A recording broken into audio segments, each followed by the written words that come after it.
आज मन सुंदर में वो होने वाला है जिसका डर रूही को था, जिसका शक नहार को था और जिससे अग्नि भाग रही थी।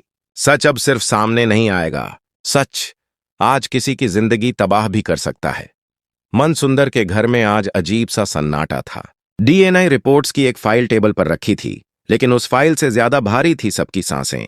नहार की उंगलियां कांप रही थीं, उसकी आंखें उस रिपोर्ट पर टिकी थीं, लेकिन पढ़ने की हिम्मत नहीं हो रही थी। रूही चुप थी, लेकिन उसकी खामोशी चीख रही थी।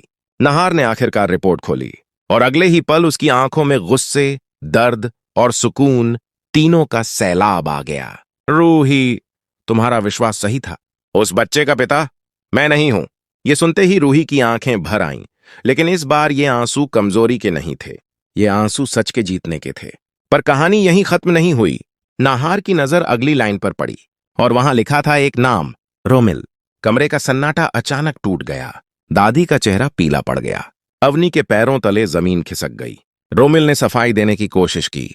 गलती, हालात, मजबूरी, लेकिन नहार की आंखों में अब सिर्फ नफरत थी। ये गलती नहीं है रोमिल, ये धोखा है। मेरी बहन के साथ, मेरे परिवार के साथ और मेरे नाम के साथ।